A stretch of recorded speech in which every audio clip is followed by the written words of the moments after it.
Amen.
కనికరమున మందించి నీతిగా తీర్చిన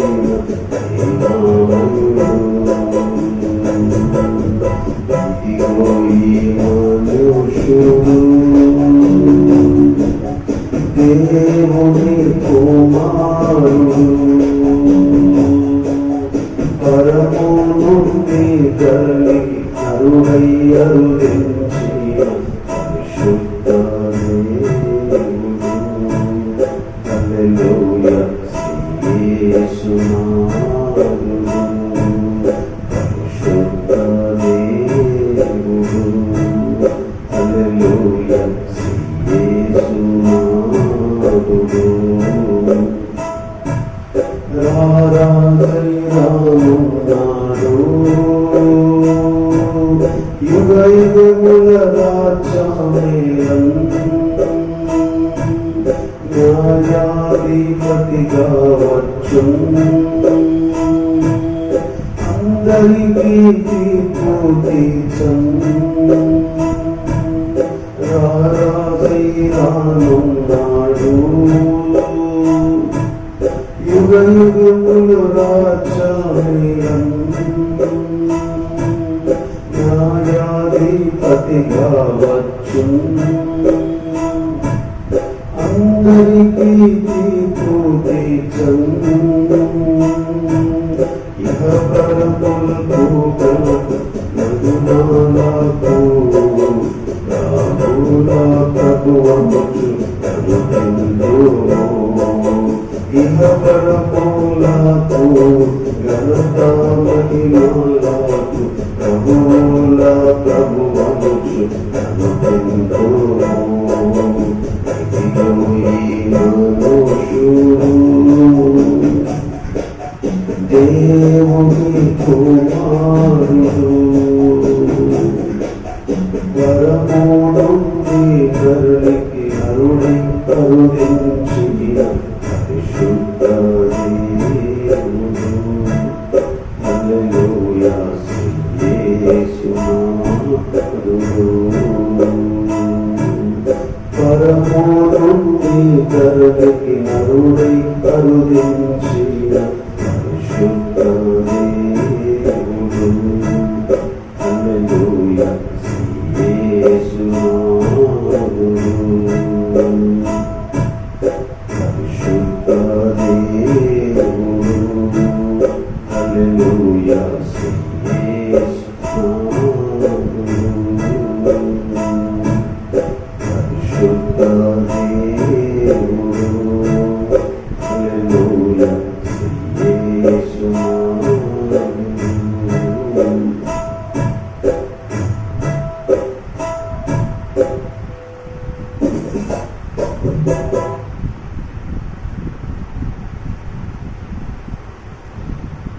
ప్రభు యేసు క్రీస్తు ఐశ్వర్యము శోధింప శక్యము కానిది యుగ యుగముల నుండి తరతరముల నుండి మరుగై ఉన్నట్టి మర్మము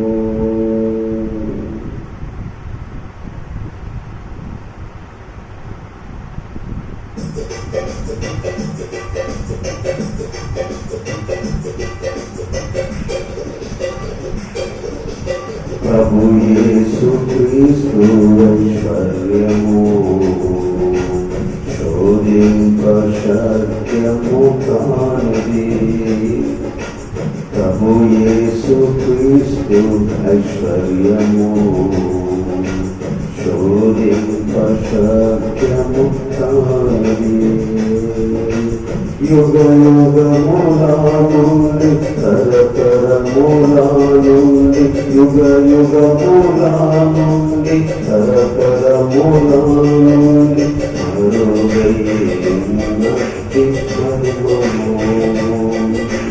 మరుగై ఉన్నట్టి మర్మము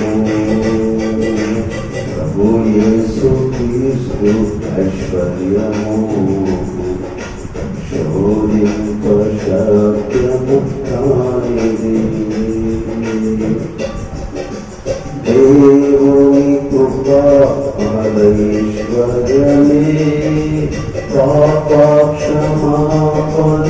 మనకిచ్చెను. దేవుని కృప మహైశ్వర్యమే పాప క్షమాపణ మనకిచ్చెను. ఆయన దయా సంకల్పమే మనలను స్వాస్థ్యముగా చేసెనే. ఆయన దయా సంకల్పమే మనలను స్వాస్థ్యముగా చేసెను. హల్లెలూయా హల్లెలూయా హల్లెలూయా హల్లెలూయా. ప్రభు యేసు క్రీస్తు ఐశ్వర్యము శోధింపశక్యము కానిది. ప్రభు యేసు క్రీస్తు ఐశ్వర్యము శోధింపశక్యము కానిది. ఐశ్వర్యవంతుడు మన యేసు దరిద్రుడాయను మన కొరకే. ఐశ్వర్యవంతుడు మన యేసు దరిద్రుడాయను మన కొరకే. రిక్తునిగా తున్ను చేసుకొనను వరమును వీడి అరుగాయను. రిక్తునిగా తున్ను చేసుకొనను వరమును వీడి అరుగాయను. హల్లెలూయా హల్లెలూయా హల్లెలూయా హల్లెలూయా హల్లెలూయా హల్లెలూయా హల్లెలూయా హల్లెలూయా. ప్రభు యేసు క్రీస్తు ఐశ్వర్యము శోధింపశక్యము కానిది.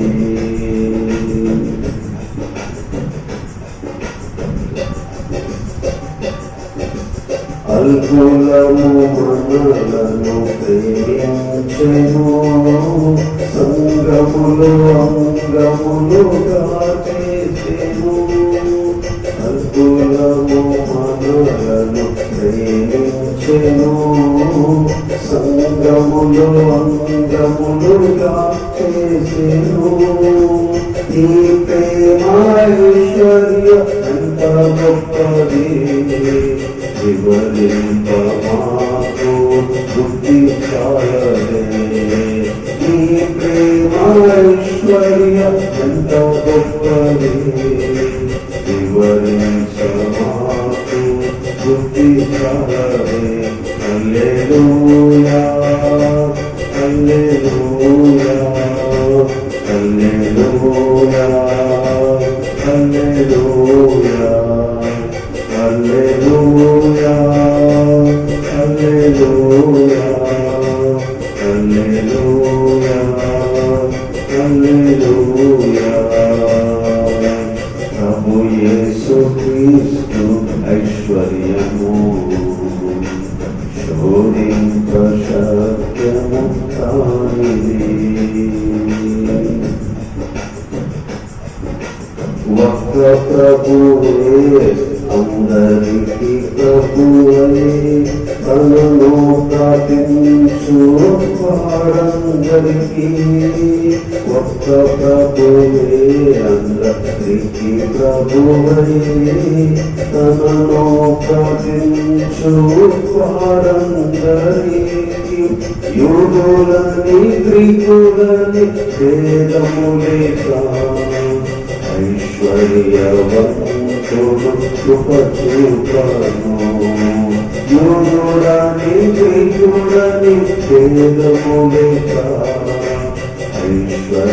ఐశ్వర్యవంతుడు కృప చూపను ఒక్క ప్రభువే అందరికీ ప్రభువై తనను ప్రతించు వారందరికీ యూదుడని గ్రీకుడని భేదము లేక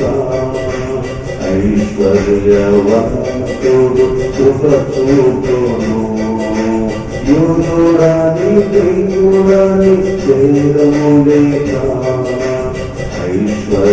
ఐశ్వర్యవంతుడు కృప చూపును హల్లెలూయా హల్లెలూయా హల్లెలూయా హల్లెలూయా హల్లెలూయా హల్లెలూయా హల్లెలూయా హల్లెలూయా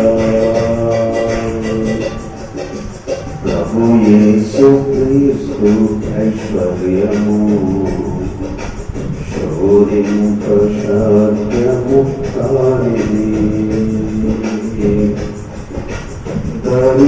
దరిద్రులముగా ఎంచబడితిని లోకమునకు ఐశ్వర్యమిచ్చుచుంటిని దరిద్రులముగా ఎంచబడితిని లోకమునకు ఐశ్వర్యమిచ్చుచుంటిని ఏమీయు లేని వారమైనను సమస్తమును కలిగి ఉన్నాము ఏమీయు లేని వారమైనను సమస్తమును కలిగి ఉన్నాము దరిద్రులముగా ఎంచబడితిని లోకమునకు ఐశ్వర్యమిచ్చుచుంటిని ఏమీయు లేని వారమైనను సమస్తమును కలిగి ఉన్నాము ఏమీయు లేని వారమైనను సమస్తమును కలిగి ఉన్నాము హల్లెలూయా హల్లెలూయా హల్లెలూయా హల్లెలూయా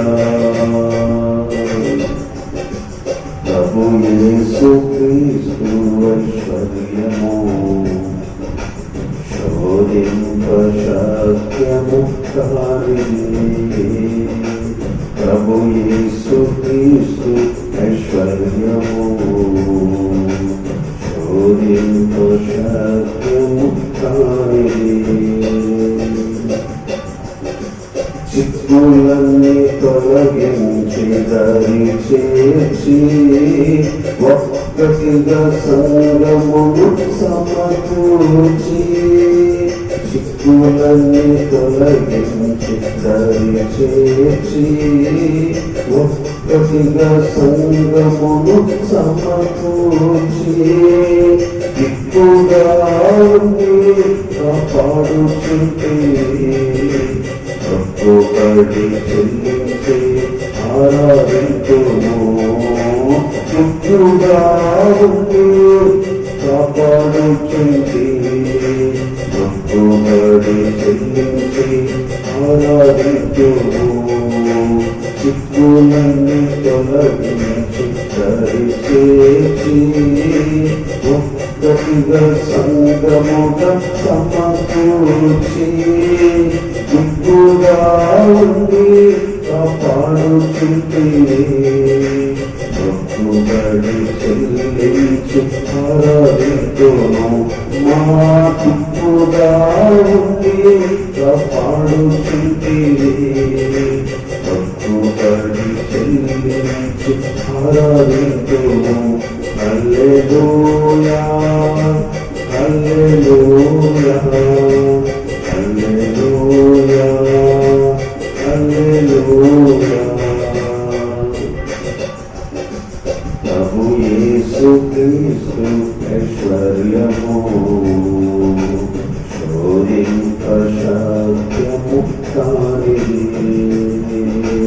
ప్రభు యేసు క్రీస్తు ఐశ్వర్యము శోధింప సత్యము కానిది వచ్చుచున్న మన యేసు శక్తిమంతుడు ఐశ్వర్య జ్ఞాన బలములయనకే వచ్చుచున్న మన యేసు శక్తిమంతుడు ఐశ్వర్య జ్ఞాన బలములయనకే మహిమా ఘనత స్తుతి స్తోత్రములు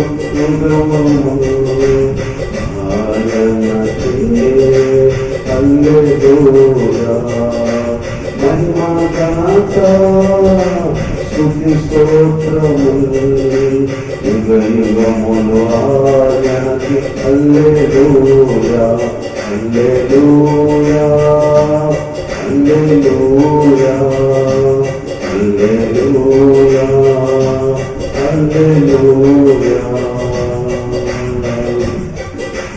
అల్పులము మనలను ప్రేమించెను సంగములో అంగములుగా చేసెను నీ ప్రేమ ఐశ్వర్య ఎంత గొప్పది వివరించమాకు గుర్తించాలే నీ ప్రేమ ఐశ్వర్య ఎంత గొప్పది వివరించమాకు గుర్తించాలే దరిద్రులముగా హింసపడితిని లోకమునకు ఐశ్వర్య కుంచుచుంటిని ఏమీయు లేని భారమైనను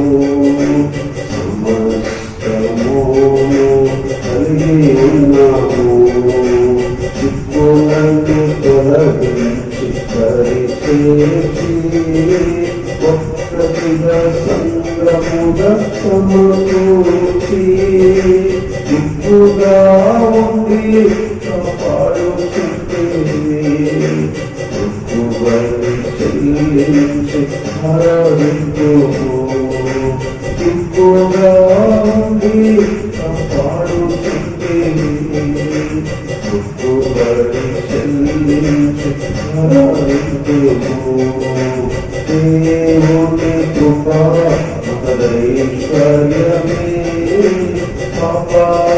పాపక్షమాపణ ప్రతిచ్చెను ఆయన దయా సంకల్పమే మనలను స్వాస్థ్యముగా చేసెను ఆయన దయా సంకల్పమే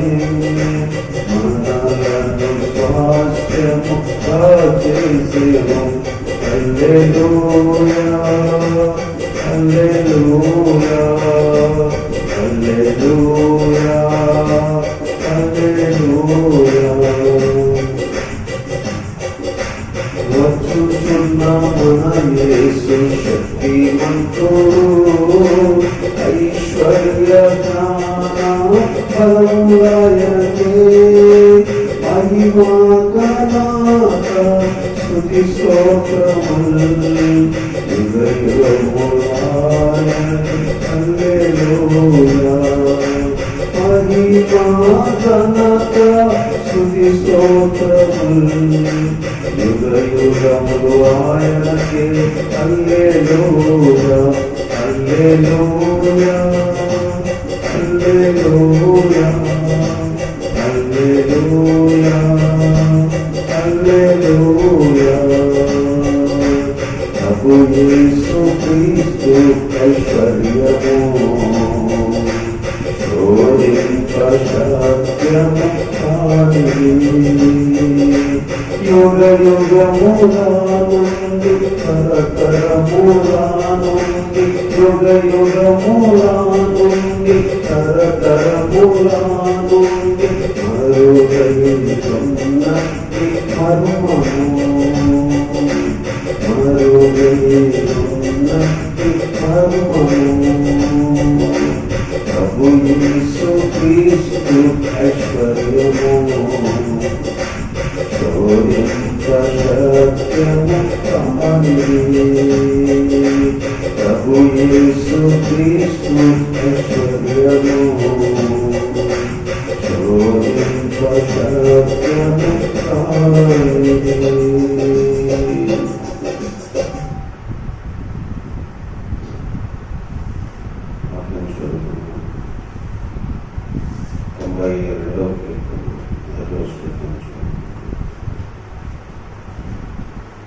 యెహోవాను స్తుతించుట మంచిది, మహోన్నతుడా నీ నామమును కీర్తించుట మంచిది.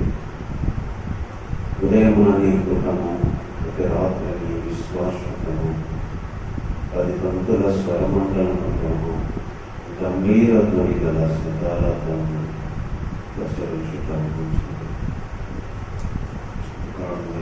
తండ్రి మూల్యమైన మాటలు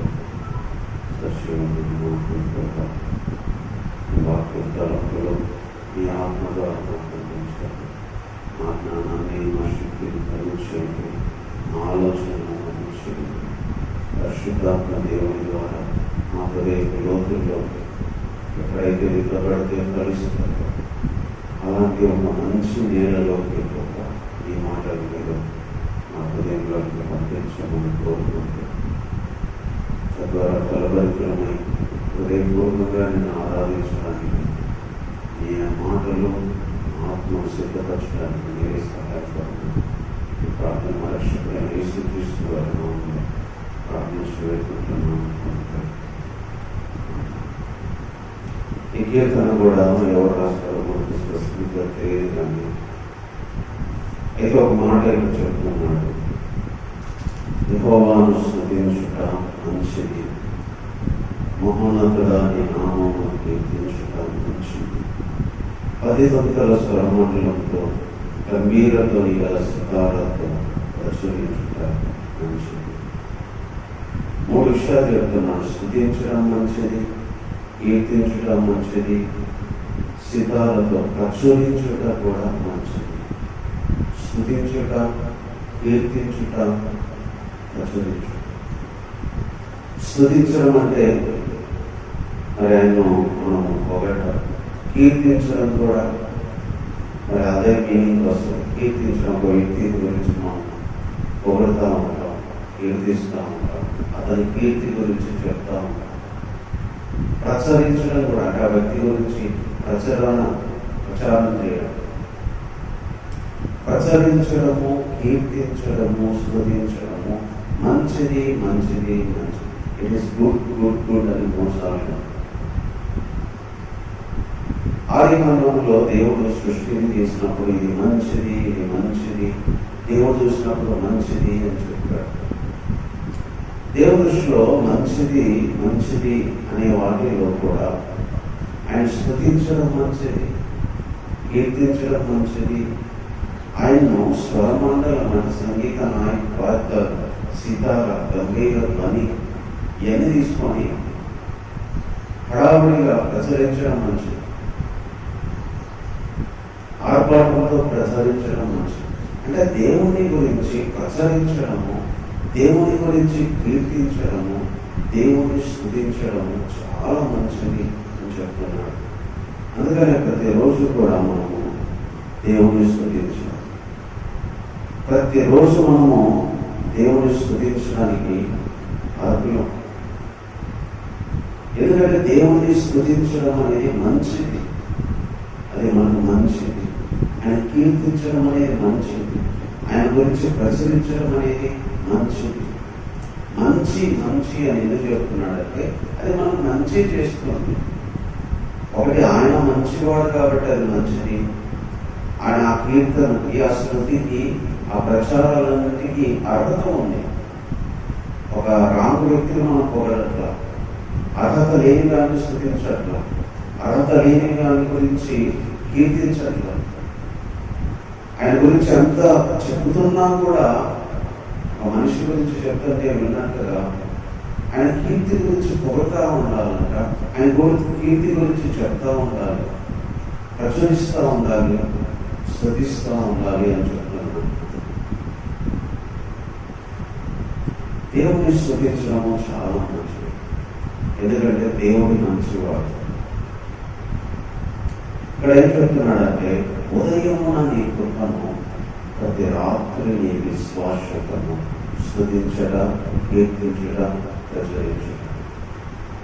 ఏమి స్తుతించాలి, ఏమి కీర్తించాలి, ఏం ప్రచారించాలంటే ప్రతి ఉదయమున ఆయన కృప, ప్రతి రాత్రి ఆయన విశ్వాసత అంటే ఆయన నమ్మకత్వం. ప్రతి ఉదయమున ఆయన కృప. దేవుడు మనకి ఏదేదో చేయాల్సిన అవసరం లేదు.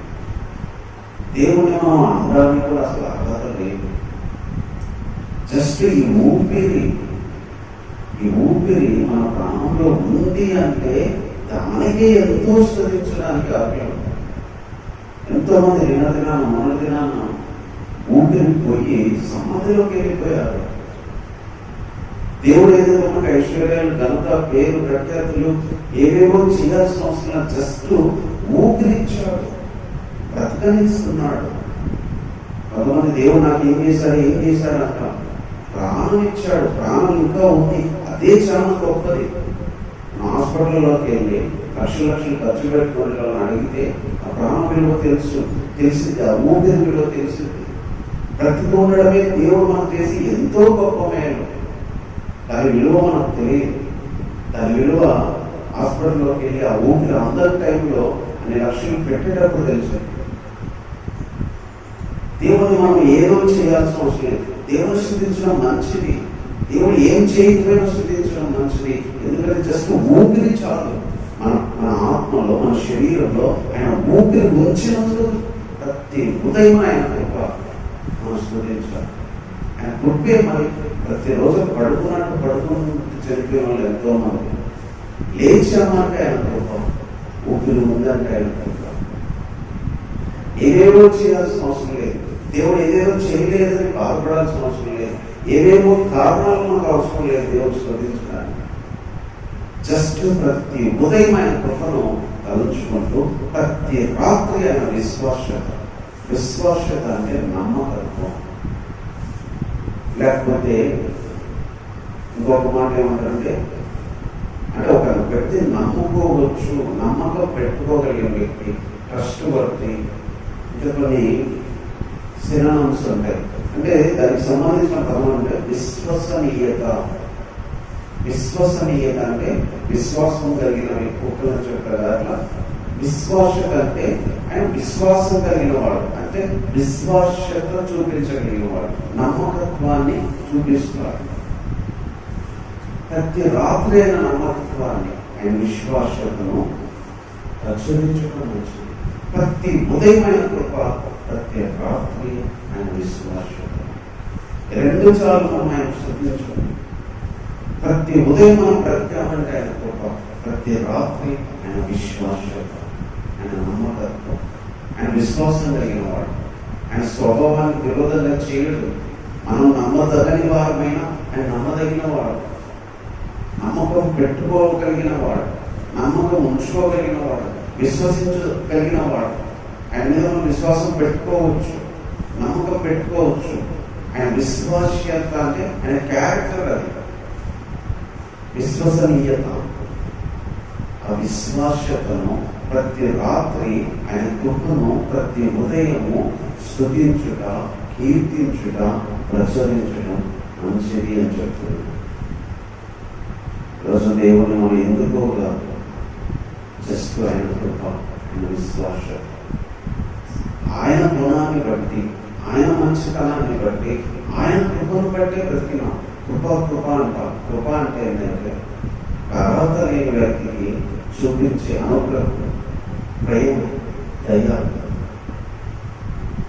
100 మందిని చంపొచ్చుననికి కూడా బ్రతకడానికి అవకాశం ఇవ్వడం ఒక వ్యక్తి చేస్తే అది ఆ వ్యక్తి విషయం చూపించాలంటే అతను అర్హత లేదు. ఎంతోమంది చంపినోడు, ఎంతోమంది హింసించినోడు, అయినా అతని బ్రతకడానికి మనం అర్హత ఇస్తున్నామంటే అది కృప. దేవుని దగ్గర మన జీవితాలు అవే. దేవుని దగ్గర మన జీవితాలనే ఎన్నో విషయాల్లో తప్పిపోతూ, ఎన్నో విషయాలు ఆయన బాధ పెడుతూ, ఎన్నో విషయాల్లో మన లోపాలు కలిగి ఉండి కూడా ఆయన గొప్ప బ్రతుకుతున్నామంటే మంచి వాళ్ళమని కాదు బ్రతికేది. లోకంలో చచ్చిపోయిన వాళ్ళ కంటే గనుల కంటే గొప్పవారమని కాదు ఆయన గొప్ప, ఆయన విశ్వాసం. అది మంచిది, అది మంచిది, అది మంచిది అని 3 సార్లు చెప్తున్నాడు. దేవుని శ్రద్ధించడం మంచిది, దేవుణ్ణి కీర్తించడం మంచిది, దేవుని గురించి నోటితో కాదు వాయిద్యాలతో, సితారాలతో, గట్టి గంభీర ధ్వనితో ప్రసరించడం మంచిది. పిల్లప్పుడు హడావుడి చేసి మరి బ్యాండ్ మేళాలతో పెళ్లి జరుగుతుందని అందరూ తెలియజేసినట్టుగా అట్లాగా దేవుని గురించి అంత గొప్పగా ప్రచురించమంటున్నాడు వాయిద్యాలతో, సంగీతాలతో. దేవుడు చాలా మంచివాడు, అందుకే ఆయన శ్రద్ధించడం, కీర్తించడం మంచిది. అయితే ఇంకొక రీజన్ కూడా ఇక్కడ చెప్తున్నాను, 4వ విషయం. ఎందుకనగా ఆయన ఎప్పుడు ఎందుకనగా ఎందుకు స్థుతించాలంటే యెహోవా నీ కార్యము చేత నీవు నన్ను సంతోషపరచుచున్నావు. ఎందుకు మనం దేవుని స్థుతించాలంటే ఇక్కడ 2వ రీజన్ చెప్తున్నాను, నీ కార్యము చేత నన్ను సంతోషపరచుచున్నావు. దేవుని కార్యముల చేత లేదా దేవుని పనుల చేత మనల్ని సంతోషపరిచేవాడు. దేవుడు చేసే పనుల చేత, దేవుడు జరిగించే విషయాల చేత, దేవుడు జరిగించే కార్యక్రమాల చేత మన జీవితాన్ని సంతోషపరిచేవాడు. లోకంలో ఎక్కడ మన జీవితాన్ని సంతోషపరిచేవి, సంతోషపరచబడేవి దొరకవు. కానీ దేవుని కార్యాల చేత సంతోషపరిచేవాడు. లోకంలో సంతోషం ఎలా ఉండేదంటే అన్ని బాగున్నప్పుడు లేదా మంచి జరిగినప్పుడు సంతోషం వచ్చింది. దేవుని కార్యాలంటే కొన్ని శ్రమల్లో కూడా సంతోషమే, కొన్ని శోధనలో కూడా సంతోషమే. దేవుని కార్యాలు ఎప్పుడు కూడా అన్ని హ్యాపీగా ఉండవు, బాధల్లో కూడా సంతోషమే. ఏ కార్యాలైనా ఆ కార్యాల్లో సంతోషపరిచేవాడు. నీ కార్యముల చేత, కార్యములు అంటే పనులు, నీ క్రియల చేత, నీ కార్యముల చేత నన్ను సంతోషపరుస్తున్నావు. నీ చేతులు కనులు బట్టి నేను ఉత్సహిస్తున్నాను. కార్యములు, క్రియలు, చేతి పనులు అంటే దేవుడు జరిగించే. మనం అనుకుంటాం మన జీవితంలో దేవుడు జరిగించే కార్యాలు సరిగా లేవు, ఏవి బాధ కలిగించేవి, ఏవి సంతోషించేవి లేవు. లేకపోతే దేవుడు మన జీవితంలో, మన కుటుంబ జీవితాల్లో, సంఘాల్లో, దేశాల్లో జరిగించేవి సంతోషంగా అనిపించకపోవచ్చు. కానీ ఆయన కార్యముల చేత సంతోషపరిచేవాడు. ఆయన చేతి పనులను బట్టి మనం ఉత్సహించేటట్లు చేయగలిగిన వాడు. దేవుని గొప్పతనం అని ఏమి లేని వారిగా మనం దేవుని దగ్గరకు వచ్చినప్పుడు, శ్రమంలో దేవుని దగ్గరకు వచ్చినప్పుడు, శోధనలో వచ్చినప్పుడు, లేదా పాపాలు తీసి పాపిని అని వచ్చినప్పుడు, లేకపోతే శ్రమలు ఆపదలతో కొట్టబడుతూ వచ్చినప్పుడు, సిచ్యువేషన్ ఏదన్నా కానీ ఏ పరిస్థితుల్లోనైనా ఒక వ్యక్తి దేవుని దగ్గరకు వచ్చినప్పుడు ఆయన తన కార్యాలు జరిగించి, తన చేతి పనులు జరిగించి ఆ వ్యక్తిని లేదా ఆ జీవితాన్ని సంతోషపరిచేవాడు. అందుకే మనం దేవుని స్తుతించడం మంచిది, మంచిది, మంచిది అని చెప్తున్నాం.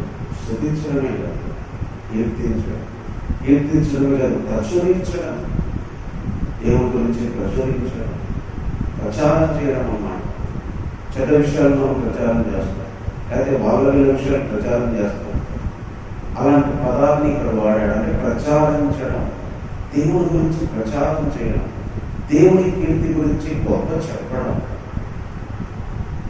ఎందుకంటే అన్ని వేళ, అన్ని రోజుల్లో కూడా అది మంచి జరగని, చెడు జరగని, ప్రతి దాన్ని మేలుకే మార్చగలరు. దేవుడు ఎప్పుడు చెప్పలే అన్ని మేలే చేస్తానని చెప్పలే, అన్ని మంచి చేస్తానని చెప్పాలి. దేవుని ప్రేమించే వారికి మేలు కలగడానికి అది మంచివైనా చెడైనా ఇద్దరు గుడ్ ఆర్ బ్యాడ్ ఏది జరిగినా తనందరినీ మేలుగా మార్చగలడు.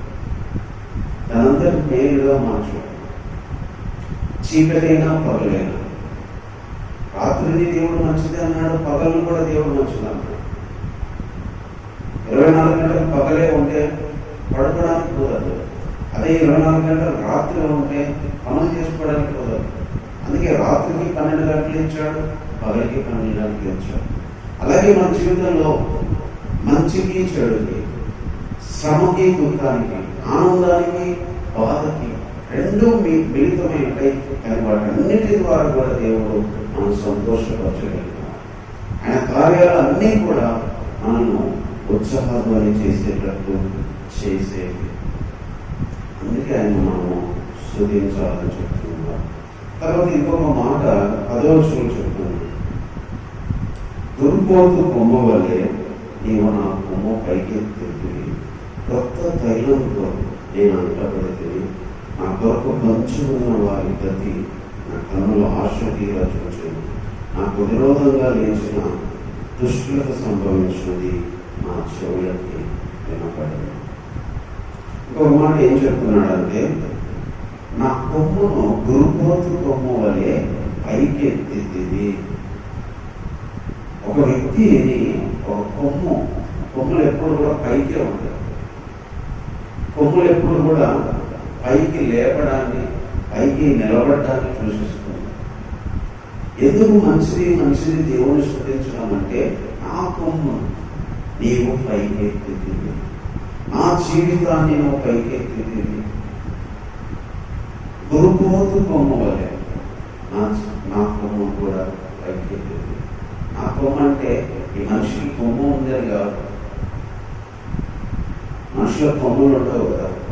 అంటే నా జీవితాన్ని పైకెత్తా, నా బాధను పైకెత్తా, నా నిందల్లోంచి పైకెత్తా, నాకు విరోధంగా శత్రువులు, నాకు విరోధంగా పొంచి ఉన్న వాళ్ళు, వాళ్ళని దాటించి కూడా నన్ను లేపుతా.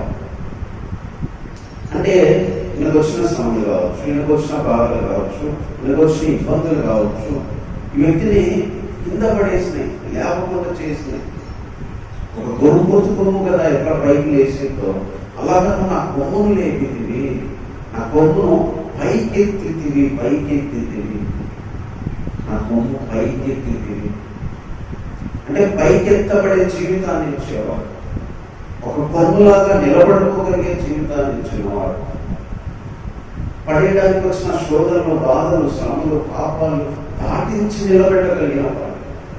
ఎన్నో విషయాలు మనల్ని పడేస్తాయి, అనారోగ్యాలు పడేస్తాయి, ఇబ్బందులు పడేస్తాయి, శ్రమలు, శోధనలు, కొన్ని పాపాలు, అప్పులు, అనేక అనారోగ్యాల బాధలన్నీ కూడా మనల్ని కొన్నిసార్లు నేలమట్టలు చేస్తాయి, కుంగిపోయేటట్టు చేస్తాయి, పడిపోయేటట్టు చేస్తాయి.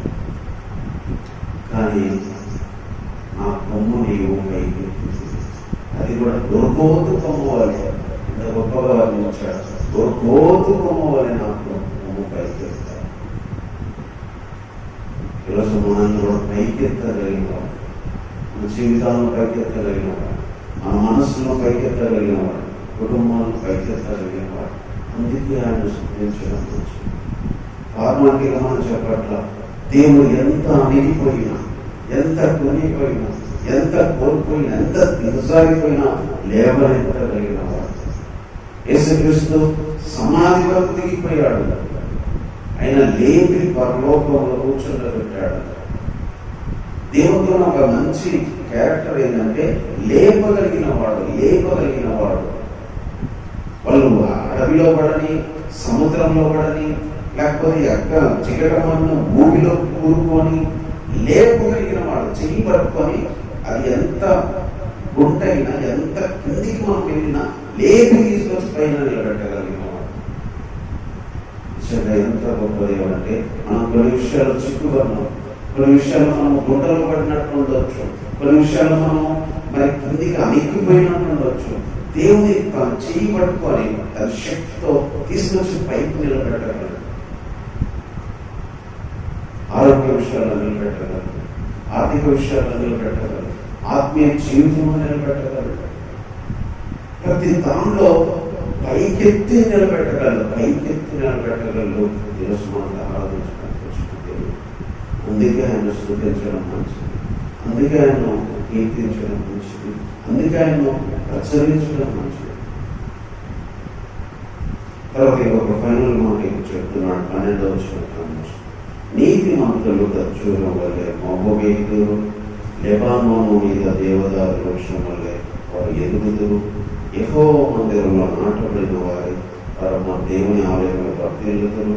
నాకు ఆశ్రయదుర్గమైన యెహోవా యథార్థవంతుడని, ఆయన యందు ఏ చెడుతనము లేదని ప్రసిద్ధి చేయటకే వారి ముసలితనము ఇంకా చిగురు పెట్టుచుందరు. సారము కలిగి నీతిమంతులుగా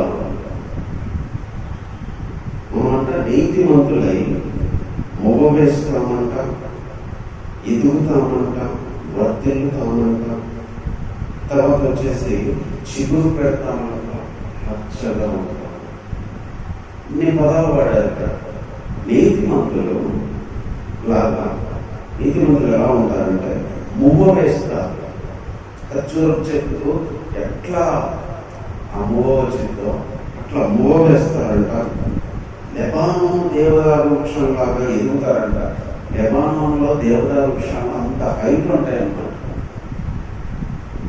అంటే ఫలవంతము, ఎదుగుదల, తర్వాత దేవుని మందిరంలో నాటబడతాం. స్ట్రాంగ్ అన్నమాట. నాటబడతాము అంటే మందిరంలో నాటిన తీసేయలేనంతగా నాటబడతాము, వర్ధిల్లుతాము, తర్వాత ప్రసిద్ధి పొందుతాము, చిగురు పెడతాము, పచ్చగా ఉంటాము. అన్ని చెట్లకు సంబంధించినవి. చెట్టు ఎప్పుడు నీళ్ళ దగ్గర ఉన్నప్పుడు పచ్చగా ఉంటుంది, చిగురు పెడుతుంది, వర్ధిల్లుతుంది, నాటబడటం, మొగ్గు వేయడం. అంటే నీతిమంతులుగా ఉన్న ప్రతి వ్యక్తి, నీతిమంతులుగా ఉన్న వ్యక్తి మొగవేయబడతాడు, నీతిమంతులుగా ఎదుగుతాడు, నీతిమంతులుగా నాటబడతాడు, నీతిమంతులుగా వర్ధిల్లుతాడు, నీతిమంతుడిగా పచ్చగా ఉంటాడు, నీతిమంతుడిగా చిగురు పెడతా ఉంటాడు. అందుకే అన్నాడు నీతిమంతుడు. ఈరోజు దేవుడు మనం నీతిమంతులుగా చేసుకుంటాడు. ఈరోజు నీతిమంతులుగా చేయబట్టి ఎప్పుడు పచ్చగా ఉండడానికి, ఎప్పుడు ఎదుగుదడానికి, ఎప్పుడు ఆయనలో నాటబడి ఉండడానికి, ఎప్పుడు మోగవేయడానికి, లెబానోనులో దేవదారు వృక్షాలాగా ఎదగడానికి మనం ఆయన నీతిమంతులుగా చేస్తాడు. అదే భక్తిహీనులైతే 7వ వచనంలో నిత్య నాశనం మొదలకే కదా భక్తిహీనులు గట్టి వలె చిగుర్చుతులు, చెడు పనులు చేయువారు కదా పుష్పించుతూ. వాళ్ళు నాశనం అయిపోవడానికి వాళ్ళు పుష్పిస్తారు, చిగురుస్తారు. కానీ నీతిమంతులైతే మొగ వేస్తారు, ఎదుగుతారు, నాటపడతారు, వర్ధిల్లుతారు, సారం కలిగి పచ్చగా ఉంటారు, చిగురు పెడతా ఉంటారు. అదే భక్తిహీనులైతే నాశనం అయిపోవడానికి చిగురు పెడతారు. ఈరోజు దేవుడు మనం నీతిమంతులుగా చేసుకోవడం దాన్ని బట్టి, నీతిమంతులుగా తీర్చిన దాన్ని బట్టి, నీతిమంతులయ్యే అర్హత మనకి ఇవ్వడాన్ని బట్టి ఈరోజు మనం నీతిమంతులుగా ఎదగగలుగుతాం, నీతిమంతులుగా మగువేయగలుగుతున్నాం. ప్రభు రక్షణలో, ప్రభు ఆత్మీయతలో, ప్రభు వాక్యంలో, ప్రభు సంఘ సహవాసంలో, ప్రభు యొక్క పాటల్లో, ప్రభు యొక్క మాటల్లో మనం ఎదగడానికి, మనం మోగవేయడానికి, మనం నాటపడడానికి, మనం దేవుని నుంచి ఎవరు కదిలియలేదు. అలా నాటాడు దేవుడు. మనం పచ్చగా దేవుని వాక్యాన్ని వింటూ ప్రతిరోజు పచ్చగా ఉండడానికి, చిగురు పెట్టడానికి నీతిమంతులుగా చేశారు. ఇవన్నీ రీజన్స్ అంటే దేవుని స్తుతించడానికి. అందుకే దేవుని స్తుతించడం మంచిది, కీర్తించడం మంచిది, ప్రచురించడము మంచిది. కాబట్టి మనం బట్టి దేవుని ప్రతి ఆరాధించడం. ఈరోజు ఇంత గొప్ప దేవుడు, మంచి దేవుడు ఈరోజు అనుకుంటున్నాము. ఇంకా మంచి దేవుని కొద్ది నిమిషాలు మనం ఆరాధించాలి. ఈ దేవుని స్తుతించడం మంచిది, ఈ దేవుని కీర్తించడం మంచిది, ఈ దేవుని ప్రచురించడం మంచిది. ఎందుకంటే ప్రతిరోజు ఉదయం తన కృప, ప్రతి రాత్రి తన విశ్వాసం, తన మంచితనం, దాన్ని నమ్మకత్వం దేవుడు మనల్ని చూపిస్తున్నాడు. ప్రతిరోజు కృప చూపిస్తున్నాడు. ప్రతిరోజు మనం లేచి మనం బ్రతుకుతున్నామంటే మంచి వాళ్ళని కాదు, దేవుడు కృప చూపిస్తున్నాడు. దేవుడు కృప చూపించాడు, బ్రతకడానికి అవకాశం ఇచ్చాడు. ఊపిరిచ్చాడనేది దేవుని కృపే. ఊపిరిని ఎంతోమంది ఎన్నో లక్షల కోట్లు పెట్టినా ఊపిరి కొనలేదు, తెచ్చుకోలేదు, కాపాడుకోలేదు. ప్రజల కృప వల్ల మనం ఊపిరి పెట్టుకున్నాం. దేవుని అనడానికి లేదు, మనం దేవుని ఒక మాట అనలేము. నాకేం చేశాడు అనడానికి కూడా లేదు. ఏం చేయాలి? బ్రతికించాడు, ఊపిరిచ్చాడు, అది చాలు. శరీరంలో ఊపిరి తీసేస్తే మరో రోజు కాదు, మరో సాయంత్రానికి మట్టిలోకి శరీరం వెళ్ళిపోతుంది. ఇప్పుడు ఏమో చేయాల్సిన అవసరం. ఊపిరి ఉంచడమే గొప్ప మేలు. ఈ ఊపిరి ఉంచడం కోసము ఎన్నో డబ్బులు పెట్టి, ఎన్నో లక్షలు పెట్టి ఈ ఊపిరి కోసం హాస్పిటల్లో పెడతా ఉన్నారు. కానీ దేవుడు మనకు ఫ్రీగా ఊపిరి రోజుకు లక్షలు పెట్టి ఈ ఊపిరిని కాపాడడానికి ఎన్నో ప్రయత్నాలు చేస్తూ ఉన్నారు. కానీ మనకు ఊపిరి ప్రతిరోజు మనకు లేవగలుగుతున్నాం. ఒక్క క్షణం ఊపిరి ఆగిపోతే, ఒక క్షణమైన దారి ఎనికి తీసుకుంటే, మనుషులోకి పంపించిన జీవాత్మ ఎనికి తీసుకుంటే మన గర్భవతిలోనే సమాధిలోకి వెళ్ళిపోతుంది. ఎంత గొప్పవారైనా, ఎంత అందం కలిగిన వారు, ఎంత చదువుకున్న, ఎంత డబ్బున్న అందరికి ఒకటే స్థితి, అది సమాధి. అది మట్టిలోకే పడుకోబెడతారు. గొప్పని అక్కడే పడుకోబెడతారు, అడుక్కునే దరిద్రుని అక్కడే పడుకోబెడతారు. ఊపిరినంత వరకే ఏ మనిషి అయినా బంగారంలో పెరగవచ్చు, దర్జాగా పెరగవచ్చు. కానీ చనిపోతే ఊపిరి తర్వాత అందరి స్థానం ఒకటే, మట్టిలో పడుకోవాల్సి ఉంటుంది. దేవుడు తన కృప వల్ల, తన విశ్వాసత వల్ల ఈరోజు బ్రతికించాడు. అది చాలు మనం స్థుతించడానికి. ఒక ఆదివారం వచ్చిన వాళ్ళు మరో ఆదివారానికి సంఘంలో లేకుండా సమాధిలోకి వెళ్ళిన వాళ్ళు ఎంతో మంది ఉన్నారు. అందుకే ఆయన స్థుతించడం మంచిది, ఆయన కీర్తించడం మంచిది, ఆయన గురించి ప్రచురించడం మంచిది. నీతి మందులాగా చిగురించి అభివృద్ధి పొంది పచ్చగా సారం కలిగి నాటబడి ఎదగలిగే స్థితి ఇచ్చాడు. కొమ్ము వలె పైకెత్తగలిగే స్థితి ఇచ్చాడు. ఆయన కార్యముల చేత సంతోషపడగలిగే జీవితాన్ని ఇచ్చాడు. దేవుడు తప్ప మనం సంతోషపరచలేదు. దేవుని వాక్యం తప్ప మనకు సంతోషం ఎక్కడ దొరకదు. దేవునిలో నుంచి బయటకు వెళ్ళి సంతోషంగా జీవించడం మనకు చేత కాదు. దేవునికి వేరుగా సంతోషం లేదు.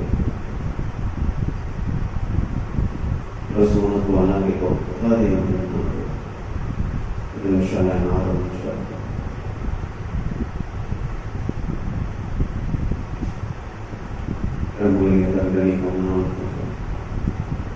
ఎంతో గొప్ప దేవుడు, ఎంతో మంచి స్థుతించడం మాకు మంచిది. మాకు మంచి చేస్తే నేను స్థుతించడం, నీ గురించి కీర్తించడం మాకు మంచిది, నీ గురించి ప్రచురించడం మాకు మంచిది. అందులో నీ శక్తి ఉంది, కృప, నీ ప్రేమ ఉంది. ప్రతిరోజు నీ కృప, ప్రతి రాత్రి నీ స్పర్శ. ఇప్పుడు బట్టి మేము ఏమి ఇచ్చి నేను అనుకుంటున్నాను. ఈ లోకం ఎంతో మంచి వాళ్ళు, అందమైన వాళ్ళు, ఆస్తి కలిగిన వాళ్ళు, ఎంతో మంచి ఉన్నత స్థితిలో ఉన్న వాళ్ళు జీవించడానికి అర్హత లేక వారి ప్రాణాలు ఊపిరి ఆగిపోయిన వ్యక్తులు ఎంతో మంది ఉన్నారు. ఈరోజు మాకు ఊపిరిందంటే మేము మంచి గొప్ప వాళ్ళమని కాదు,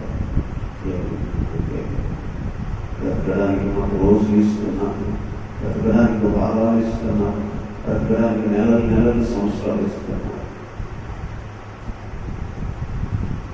బ్రతకడానికి వేస్తున్న ఊపిరికి ఎలా ప్రభాని రుణాన్ని తీర్చుకోగలం? ఒకరోజు హాస్పిటల్లో ఊపిరి కొనుక్కోవడానికి లక్షలు కట్టాలి పడతారు. అలాంటిది ప్రతిరోజు ఉచితంగా ఊపిరించి బతికిస్తున్నాం. ఇది గొప్పేనైనా, ఎందుకంటే నువ్వు నమ్మకగలిగిన వాడు, నువ్వు విశ్వసనీయత కలిగిన వాడు. నీకు స్పష్టత, ఈ విశ్వాసం గొప్పది గొప్ప. నిన్ను నమ్ముకోవచ్చు. విశ్వాసం కలిగిన దేవుడు, నమ్ముకోగలిగిన దేవుడు, మోసం చేసే దేవుడు కాదు. విశ్వాసానికి కోల్పోయే దేవుడు కాదు. ఆ నుంచి దూరమయ్యే దేవుడు కాదు. నీ క్యారెక్టర్, ఈ విశ్వసనీయత, ఈ కృప, ఇవి నీ క్యారెక్టర్ కృప. మనం బట్టి చూపిస్తుంది వీని లక్షణాల కృప. ఈ కార్యాలు చేతులని సంతోషపరిచేవాడు, మా కొమ్మలు పైకి ఎత్తేవాడు, మా జీవితాలు పైకి ఎత్తేవాడు. దుర్బోతు రూపంలో ఎంత అణిగిపోయినా కూడా పైకి ఎత్తగలిగిన వాళ్ళని చూపిస్తుంది. నీతిమంతులుగా జీవించడానికి కుమారుడు రక్తాన్ని ఇచ్చి పరిశుద్ధులుగా చేసి మోగవేయడానికి, చిగురించడానికి, పచ్చగా ఉండడానికి, సారం కలిగి ఉండడానికి ఈ మందిరంలో నాటబడి, ఈ మందిరంలో నా వాక్యాన్ని తినడానికి, బ్రతకడానికి, ఈ నుంచి వేరుగా వెళ్ళకుండా ఈ అరచేతుల్లో ఉంటాం. ఇది మందిరంగా చేసినందుకు ఇలాంటి గొప్ప దేవునికి ఏమి ఇచ్చి మీరు నన్ను తీర్చుకోవాలి?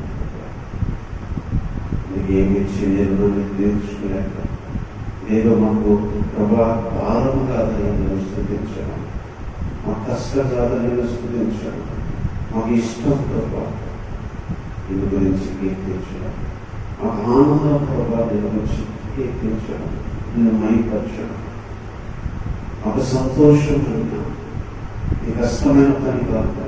ఎందుకంటే నేను స్తుతించట్లో ప్రభా, నేను కీర్తించట్లో, నేను ప్రశ్నించట్లో ఈ గొప్పతనం ఎంతో మాకు తెలుస్తూ ఉంటుంది. గుర్తు చేసుకుంటూ ఉంటాం, జ్ఞాపకం చేసుకుంటూనే ప్రభాని ఆరాధిస్తూ ఉంటాం. అది మాకు మంచిదే ప్రభా, అది మాకు మంచిది. అలాంటి గొప్ప దేవుడిగా మాకు నీకు ఏమిచ్చి మీరు నన్ను తీర్చుకోగలుగుతాను? ఏమిచ్చి నేను నన్ను తీర్చుకోలేక ఇంత గొప్ప దేవుడిని రోజు మేము సజీవంలో ఉండి బ్రతికి ఉండి ఆరాధిస్తూ ఉన్నట్టే కూడా నీ కృప, ఈ విశ్వాసంతో అని మరోసారి గుర్తు చేసుకుంటాం. ఈయన మా దీన స్థితి ఆరక్షకులను యేసుక్రీస్తు సమర్పిస్తున్నాము.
Hallelujah.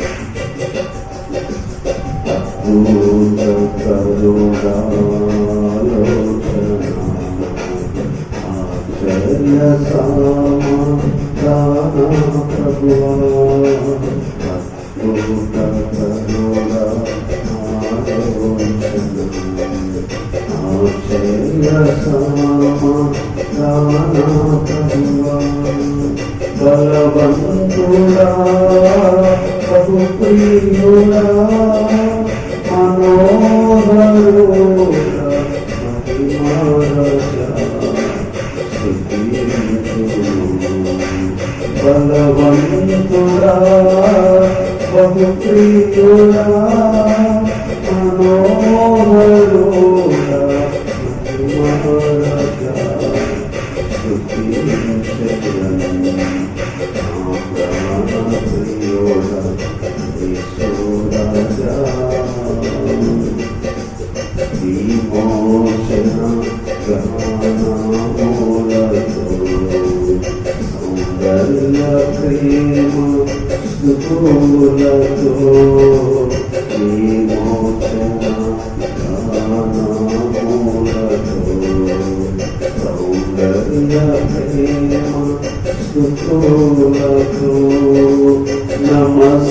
నమస్కరించి ఆరాధించును అర్చించును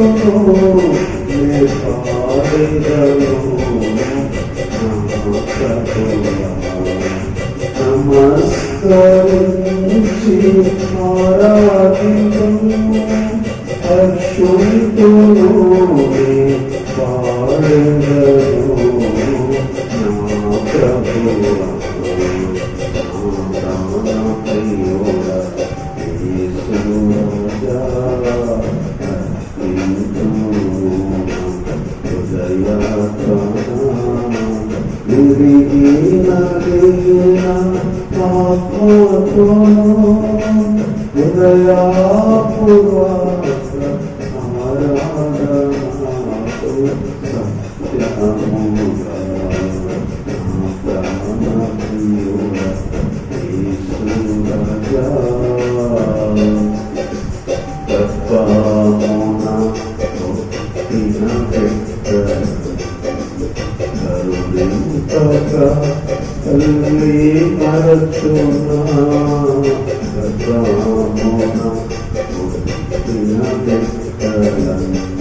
శిష్యుడు పేరు పెట్టి పిలిచిన సీమోను గారు.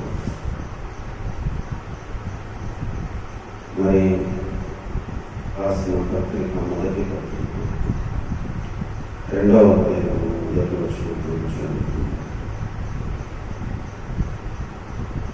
ప్రభు దయాళుడని మీరు చూసిన సమస్తమైన దుష్టత్వం, సమస్తమైన కపటము, దేశము, అసూయము, సమస్తమైన దోషము మాని కొత్తగా జన్మించిన శిష్యులను కోరిన నిర్మలమైన వాక్యము పాలన రక్షణ విషయంలో ఎదురు పాలన అపేక్షించు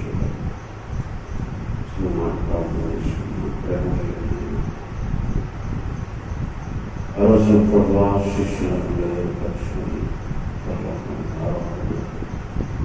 సంఘ బాధ్యతలను, సువార్త బాధ్యతలను, నిరాక్ష బాధ్యతలను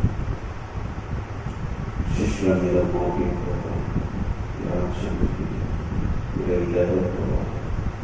రోజు మమ్మల్ని తీసుకురావడానికి, అనేకులను ఆ రాజ్యంలోకి ఆహ్వానించడానికి సంఘ పరీక్షలను మీరు ఏర్పాటు చేస్తారు. అందుకోసం మొట్టమొదటిగా 12 మంది శిష్యులు మీరు ఏర్పరచుకున్నారు. వారి ద్వారా సువార్త జరిగించి బోధిగంతంలో వరకు కూడా సువార్త వారి భుజాన్ని మోసుకొని వచ్చారు. వారి ద్వారా వచ్చిన సువార్తలోని మరి రక్షణ పొందిన మేము అమూల్యమైన విషయాలు వారి యొక్క మనస్సులో ఆత్మ ద్వారా ప్రేరేపించుకోవాలి. రోజు మా కోసం ఒక గ్రంథంగా ముద్రించి దాచి పెట్టబడిన గొప్ప బంగారు వెలగల వస్త్రాల ధరించాలని మాట్లాడారు. ఎన్నో మాటలు చెప్తారు, కానీ కొన్ని మాత్రమే మా కోసం ముద్రించారు. అందులో ఈ పేదలుగా రాసిన మాటలు కూడా అందులో నుంచి ఈ మాటలు మాకు అందించండి. జీవాన్ని మాకు దయచేయండి. ఈ శక్తిని అందులో మీ ప్రభావాన్ని, ఈ ఉద్దేశ సంకల్పాలు, ఈ ఆలోచనలు, వాటి వెనకాల ఉన్న మీ యొక్క కోరికలు మీరు తెలుసుకుని ప్రభావాలు జీవించడానికి సహాయపడి ప్రార్థన రక్షకుని సూచిస్తాను. ప్రార్థించుకుంటున్నాము తండ్రి. పేతురు గారు రాసిన ఈ పత్రిక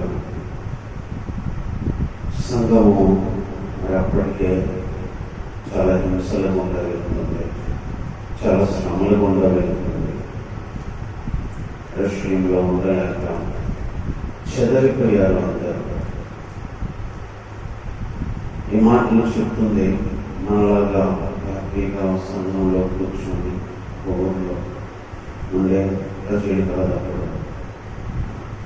అప్పుడు 2వ వచనంలో చెప్తాడు, 4వ లైన్లో పొంతు, గలతీయ, కప్పదొకియ, ఆసియా, బితునియ అన్న దేశములను చెదరిన వారిలో చేరిన యాత్రికులకు శుభమని చెప్పి ఆయన కొన్ని ఊర్లు చెదరిపోయారు. ఆ రోజు సంఘం ఏర్పరచబడిన వాళ్ళే యెరూషలేములో కలిగే హింస తట్టుకోలేక అపోస్తలులు తప్ప అందరూ చదివిపోయారు. చరిత్రలో మనకు అపోస్తల కార్యాలు రాయబడుకోవచ్చు. బహుశా ఆ టైంలోని పత్రిక రాసి ఉండొచ్చు. సంఘంలో నా విశ్వాసులందరూ చదివిపోయి ఉన్నారు. ఎవరు యెరూషలేములో నిలబడడానికి ధైర్యము చేయలేదు. వాళ్ళను బలపరచడానికి, వాళ్ళను ధైర్యపరచడానికి దానితో పాటు వాళ్ళకు కొన్ని హెచ్చరికలు కూడా చేస్తూ దేవుని యొక్క సంకల్పము, దేవుడు కోరుకునే అనేక విషయాలు, దేవుని ఆలోచనలో ఎన్నో విషయాలు ఈ గ్రంథంలో రాస్తూ వచ్చాడు. ఈరోజు మనం చదువుకునే 2వ అధ్యాయానికి వచ్చేసరికి అందులో కొన్ని విషయాలు చెప్తూ వచ్చాడు. ఒకవేళ ఇవన్నీ ఈ పేతురు గారు పత్రిక రాయకపోతే ఈ విషయాలు మనకు తెలిసేవి కాదు. అందుకని దేవుడు వారి ద్వారా కొన్ని విషయాలు, పేతురు గారు చెప్పిన విషయాలు యోహాను గారు చెప్పలేదు, యోహాను గారు చెప్పినాయి, యాకోబు గారు చెప్పలేదు. దేవుడు ఒక్కొక్కరి ద్వారా ఆ విషయాలు తెలియజేయడానికి, వాళ్ళు రాయడానికి దేవుడు తన సంకల్పాన్ని బయలుపరుస్తూ వచ్చాడు. ఇక్కడ ఈ చెదరిపోయిన విశ్వాసులకు చెప్తూ వాళ్ళ అన్న మాటలకు చెప్తున్నాడు, ప్రభువు దయాళుడని నేను రుచి చూసిన ఎడల సమస్తమైన దుష్టత్వం, సమస్తమైన కపటము, సమస్తమైన వేషధారకులు, అసూయలు, సమస్తమైన దూషణ మాటలు మాని కొత్తగా జన్మించిన శిశువులను పోలి మాని తర్వాత నిర్మలమైన వాక్యమనే పాలను వాళ్ళ రక్షణ విషయంలో ఎదురు నిమిత్తం ఆ పాలను అపేక్షించారు. కొన్ని మానాలు, కొన్ని పోరాలు, కొన్ని అపేక్షించారు. అంటే మెయిన్గా ఏం చెప్తున్నాడంటే బలవంతం చేయట్లేక దేవుణ్ణే రుచి చూస్తుంది. ప్రభు దయాళుడు అనే అవగాహన ఉంటే ఒక ఆజ్ఞలాగా చెప్పట్లేదు, కానీ దేవుడు దయాళుడు అనే రుచి చూస్తే, నేను రుచి చూసుకున్నారు, టేస్ట్ చేస్తే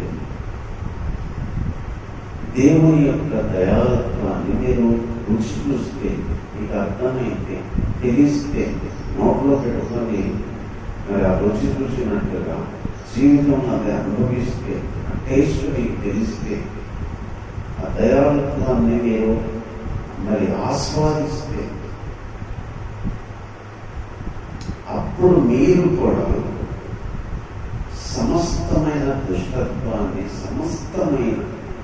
సమస్తమైన కపటాన్ని, వేషధారణ, సమస్తమైన అసూయాన్ని, సమస్తమైన దూషణ మాటని మాని కొత్తగా జన్మించిన శిశువులాగా మారాలి. మీరు మానాలి, అలా మారాలి. అలా మారి ఇంకా ఎదగడం కోసము మరి ఆ పాలను తాగుతూ ఉంటామన్నాడు, అపేక్షిస్తూ ఉన్నాము. దేవుణ్ణి రుచి దేవుళ్ళలోకి వచ్చిన వాళ్ళు, దేవుణ్ణి ఎరిగిన వాళ్ళు మానాల్సినవి ఉన్నాయి, మానాల్సినవి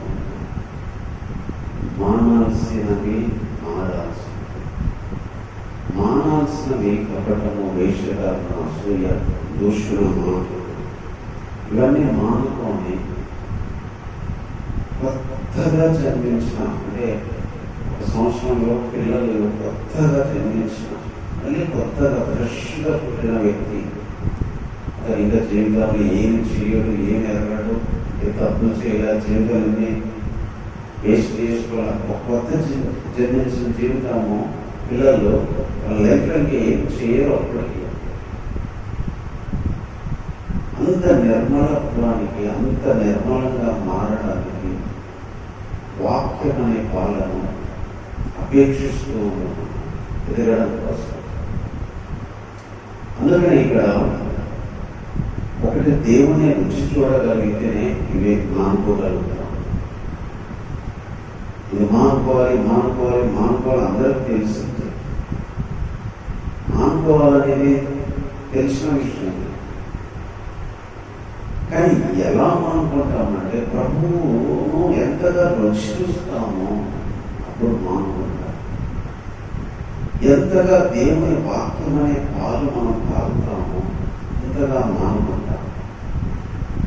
మానుకోవడం అనేది మనము దేవుని రుచి చూసిన దాన్ని బట్టి, దేవుని వాక్యాన్ని మనము గ్రహించి నేర్చుకొని తెలుసుకున్న దాన్ని బట్టి, దేవుని మర్మాలు ఎరిగిన దాన్ని బట్టి మానుకోవడం అనేది మనకు ఒక అలవాటు.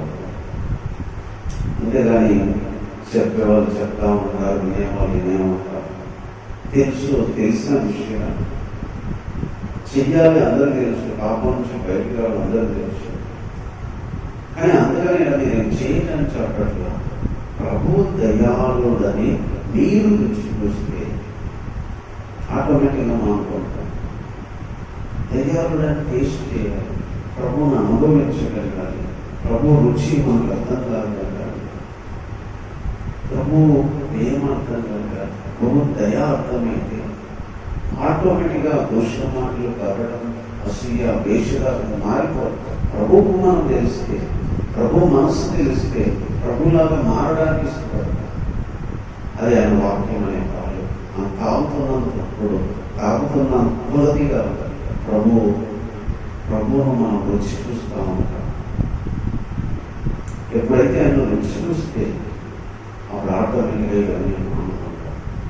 అంతేగాని ఒక కట్టుబాటుతో, ఒక ఆజ్ఞలో, ఒక బలవంతంగా మనం చేయలేదు. నువ్వు నరకొనేస్తాను, నమ్ముకోరా అంటే భయపడి కాదు మనం దేవుళ్ళలోకి వచ్చింది.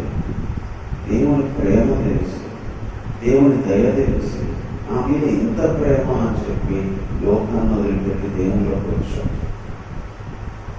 దేవుని మాటలు ఎప్పుడు కూడా ఒక ఆజ్ఞాపూర్వకంగా కఠినంగా దేవుడు బలవంతంగా చేయించుకోరు. ఇష్టపూర్వకంగా, అది కూడా అనుభవపూర్వకంగా, అది ఎందుకు చేస్తున్నామో అది తెలుసుకొని చేయనట్లుగా ప్రేరేపిస్తున్నాం. అదే ఇక్కడ పేతురు గారు చెప్తుంది, ప్రభు దయాళుడని మీకు తెలిస్తే, మీరు చూస్తే మీరు ఆటోమేటిక్గా ఏమి నేను చెప్తున్నాను.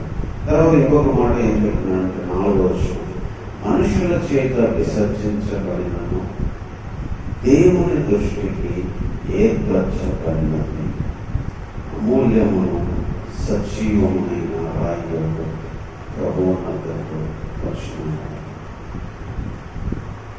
యేసుక్రీస్తు గురించి ఒక మాట, గొప్ప మాట చెప్తున్నాడు. ఈవెన్ మన విశ్వాసులకి కూడా ఉపయోగపడిన మాట. యేసుక్రీస్తు మనుషుల వలన విసర్జించబడ్డాడు, కానీ దేవుని దృష్టిలో ఏర్పరచబడ్డాడు.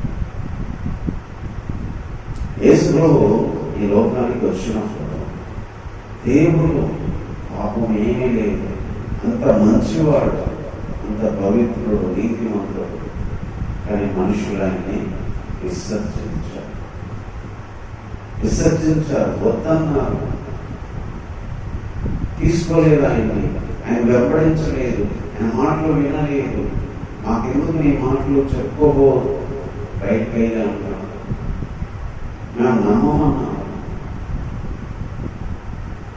మనుషులు విసర్జించారు, దేవుని దృష్టిలో ఏర్పరచబడ్డారు. అమూల్యమైన మాట. అందుకే విశ్వాసంగా మనుషుల దృష్టిలో విసర్జించబడతారు. కొన్నిసార్లు కొంతమంది జీవితాలు మనుషుల దృష్టిలో విసర్జించబడి దేవుని దృష్టిలో మాత్రం ఏర్పరచబడినవిగా ఉంటారు. అందుకని మొదటి వాళ్ళు కడపటి వాళ్ళు మొదటి వాళ్ళు అవుతారు. ఎందుకంటే మనుషులు అనుకునే విధానంలో అక్కడ ఫస్ట్ రారు, మనుషులు అనుకున్న విధానంలో అక్కడ లాస్ట్ రారు. మనుషులు విసర్జించేవి దేవుడు ఇష్టపడవచ్చు, దేవుడు ఇష్టపడేవి మనుషులు విసర్జించవచ్చు. అందుకే ఇంకొక సందర్భంలో ప్రభు చెప్పారు, మనుషులకు ఇష్టమైన దేవుని దృష్టికి అసహ్యము,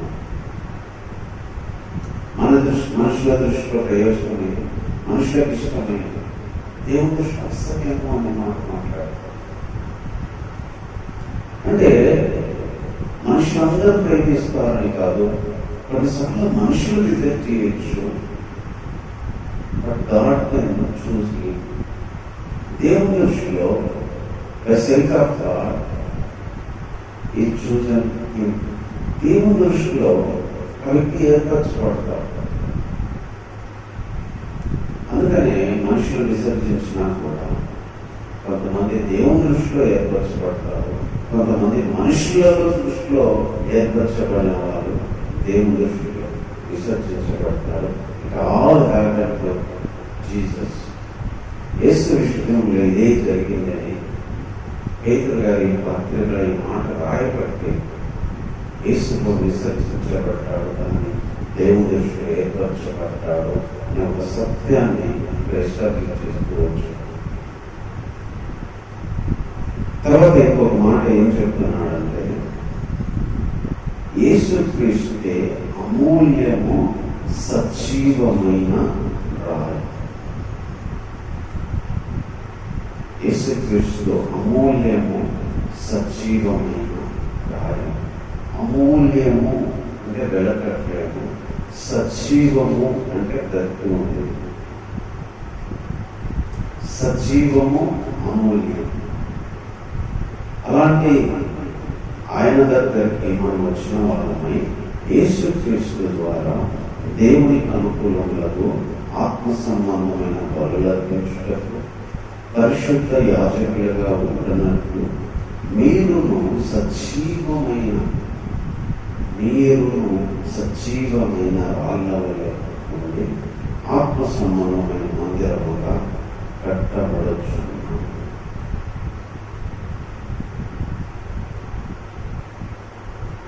ఇక్కడ ఏం చెప్తున్నాడంటే, యేసుక్రీస్తు మూల్యమైన రాయి, సజీవమైన రాయి. ఒక కట్టడానికి సంబంధించిన విధానంలో పోలికతో ఇక్కడ చెప్తున్నాడు. అంటే కొనలేని రాయి ఆయన, జీవమున్న రాయి ఆయన. అందుకే పేతురుతో కూడా చెప్పాడేమో, చెప్పాడు కాబట్టి ఈ పద ప్రయోగాలు ఇక్కడ చేశాడు అనుకుంటా. సీమోను పేతురు, నువ్వు రాయివి, నువ్వు బండవి, నీ మీద నా సంఘాన్ని కడతాను అన్నాడు. పేతురును రాయి అన్నాడు కాబట్టి యేసుక్రీస్తు అమూల్యమైన రాయి, సజీవమైన రాయి. ఆ సజీవమైన ఆ రాయిలో నుంచి మనకు సజీవం అంటే జీవం వచ్చింది. అందుకనే మీరును సజీవమైన రాళ్ళ వలె. అంటే ఎంత గొప్పగా చెప్తున్నాడంటే యేసుప్రభు సజీవ రాయి, యేసుప్రభులకు వచ్చిన వాళ్ళు కూడా సజీవ రాళ్ళులాగా మారుతున్నారు. ఇది లైఫ్ ఆయనలో జీవం ఉండేను, ఆ జీవం మనుషులకు వెలుగయ్యింది. ఇక్కడ కూడా యేసులో జీవం ఉంది, ఆ జీవము మనుషులకు వెలుగైంది. ఇక్కడ యేసులో జీవము మనలోకి వచ్చింది. ఆయన రాయి అమూల్యమైన సజీవమైన రాయి, మనం కూడా సజీవమైన రాయి అవుతుంది. ఎలాగా ఈ రాళ్ళ కట్టడం? ఎందుకంటే యేసుక్రీస్తు ద్వారా దేవునికి అనుకూలములకు ఆత్మ సంబంధమైన బలులర్పించడానికి, పరిశుద్ధ యాజకులుగా ఉండడానికి. ఎలా దేవుడు తీసుకొచ్చాడంటే ఒక వ్యక్తినే రాయిగా చేశాడు. ఆ రాయిలో మళ్ళీ మందిరం, ఆ రాయి మందిరంగా మార్చబడుతుంది. ఆ రాళ్ళతో మందిరం కట్టబడుతుంది. ఆ రాళ్ళు విశ్వసించిన వాళ్ళందరూ రాళ్ళు. ఒక్కొక్క రాయి మళ్ళీ మందిరంగా మార్చబడుతుంది, బలులు అర్పించడానికి, పరిశుద్ధ యాజకులుగా ఉండడానికి. ఈ రాయి బలర్పించే రాయిగా మార్చబడవచ్చు. ఈ రాయే పరిశుద్ధ యాజకులుగా ఉండబడే వ్యక్తిలాగా మార్చబడవచ్చు. ఈ రాయి ద్వారా దేవునికి అనుకూలమైన బలులు అర్పించడానికి కట్టబడుతున్నాము. అందుకనే ఇప్పుడు మనకు బలులు అర్పించడానికి ఎక్కడికి వెళ్ళట్లేదు, మన హృదయంలోనే బలి అర్పిస్తాం. యాజకులని ఒక బోర్డు వేసుకొని మనం తిరగట్లేదు, మనమే యాజకులుగా ఉండడానికి, పరిశుద్ధ యాజకుల్లాగా మన బలి మనమే అర్పించుకుంటున్నాం. ఒకప్పుడైతే ఒకళ్ళ బలి ఒకరు అర్పించేవాళ్ళు, బలి కూడా ఏదో ఒకటి తీసుకొని వచ్చేవాళ్ళు. ఇప్పుడు యేసుక్రీస్తు ద్వారా దేవునికి అనుకూలమైన బలి అంటారు. ఆధారమైన బలి ఇచ్చాడు, కానీ దాని తర్వాత వచ్చేది శ్రేష్టమైన బలి. దేవుడు ఏర్పాటు చేసింది ఇది, దేవునికి అనుకూలమైన బలులు అర్పించడానికి, పరిశుద్ధ యాజకులుగా ఉండడానికి. మనం కూడా సజీవమైన రాళ్ళవలే ఉండి ఆత్మ సంబంధమైన మందిరంగా కట్టబడుతున్నాం. ఒక మందిరం ఇంతకుముందు పాత నిబంధనలో మందిరం కోరుకున్నది వేరు, ఆ మందిరానికి ఈ మందిరానికి తేడా వేరు. దానికి ఉపయోగించిన వస్తువులు వేరు, ఇక్కడ ఉపయోగించిన వస్తువులు వేరు. అందులో జీవం లేదు, ఇందులో జీవం ఉంది. అందులో రక్తం పాపక్షేమం ఇవ్వలేదు, ఇద్దరు ఇస్తుంది. అందులో బలులు యాజకులు అర్పించే వాళ్ళు బలులు మారిపోతే ఇందులో మారవు. గొప్ప విషయాన్ని పేతురు గారు సంఘానికి, చదివిపోయిన సంఘానికి గుర్తు చేస్తున్నాడు. లోకంలో మన యొక్క స్థాయి ఎలాంటిది, మనం ఎవరము, ఏ ఊరిలో ఉన్నా కూడా మనం మందిరంగా కట్టబడే వాళ్ళము, సజీవ రాళ్ళము. మనం చెదిరిపోయినా కూడా మనం దేవుని యొక్క రాళ్ళము, దేవుని బలులు అర్పించడానికి, దేవుని పరిశుద్ధ యాజకులుగా ఉండడానికి మనం రాళ్ళను చెప్తున్నాడు. వాళ్ళు మందిరానికి దూరంగా ఉన్నారు, బలులకు దూరంగా ఉన్నారు. చెదిరిపోయిన వాళ్ళు మీకు దూరంగా ఉన్నాయి, ఆటోమేటిక్గా మనలోనే మందిరం వచ్చేస్తుంది, మనలోనే బలులు, మనలోనే యాజకులుగా మనమే ఉండడానికి. ఇది దేవునికి అనుకూలము అని చెప్పకనే చెప్తూ వస్తున్నాడు. చదివిపోయిన ప్రజలకి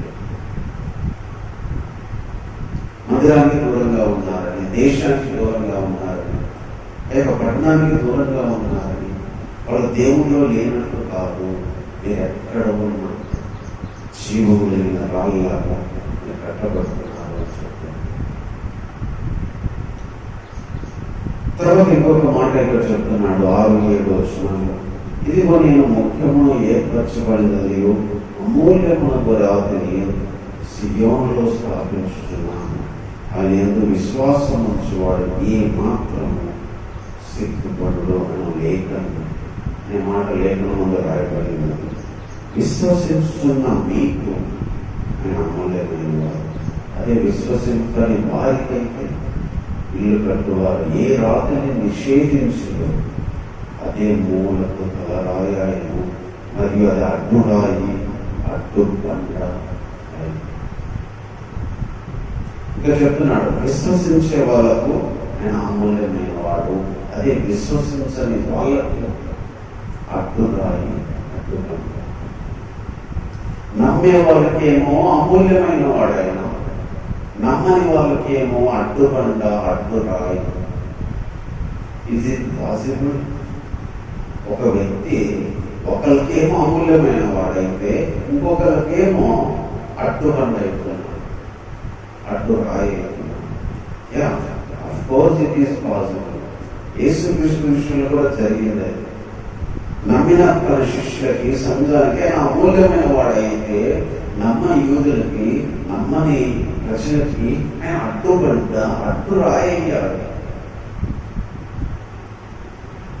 ఒక యేసుక్రీస్తు అనే వ్యక్తి కొంతమందికి అమూల్యమైన వాడుగా మిగిలిపోతే, నమ్మిన వాళ్ళకి, విశ్వసించని వాళ్ళకైతే ఆయన అడ్డు పంటలాగా, అడ్డు రాయిలాగా అయ్యాడు, అడ్డు పంటలాగా తయారయ్యాడు. మరో సంఘానికి చెప్తున్నాడు, మనకైనా అమూల్యమైన వాడు, వాళ్ళకు అడ్డురాయి అయ్యాడు, వాళ్ళకి అడ్డు పంటలాగా అయ్యాడు, వాళ్ళకి అడ్డం వచ్చాడు ఆయన, కానీ మనకు అమూల్యమైన వాడు. మనకు అడ్డం వచ్చారు కానీ చంపేశారు, లేకుండా చేశారు, కానీ మనకు అమూల్యమైన వాడు. అడ్డుపడ్డ తగిన వాళ్ళు తొట్టిల్చున్నారు, వాళ్ళు అవిధేయులైతున్నారు, వాక్యానికి అవిధేయులై, విశ్వాసానికి అవిధేయులై వాళ్ళు తొట్టిల్లిపోతున్నారు, కూలిపోతున్నారు. మనం అమూల్యమైన వాళ్ళము, ప్రభు మనకు విశ్వసనీయుడు, మనం నమ్మకం పెట్టుకున్న వాళ్ళము, విశ్వాసం వచ్చిన మనకు అమూల్యమైన వాడు. దీనికి లేఖనం కూడా ఆల్రెడీ ఫిక్స్ చేసి పెట్టాడు. ఇదిగో నేను సియోనులో అమూల్యమైన రాతిని ఏర్పరుస్తున్నాను, స్థాపిస్తున్నాను. ఆయన ఎంతో విశ్వాసం ఉంచేవాడు సిగ్గుపడతాడు, అదే విశ్వాసం ఉంచని వాళ్ళకి సిగ్గుపడతాడు. అదే ఇల్లు కట్టువారు ఏ రాతిని తీసి అవతల పడేశారో అదే రాయి మూలకు తలరాయి. ఈ విషయాన్ని కూడా వాళ్ళు గుర్తు చేశారు. ఇశ్రాయేలు ప్రజలు, యెరూషలేము ప్రజలు యేసును తీసి రాయిలా పడేశారు, కానీ ఆయనే అమూల్యమైపోయాడు. ఆయన విశ్వాసం నుంచి వాళ్ళు సిగ్గుపడరు, అమూల్యమైన వాడు.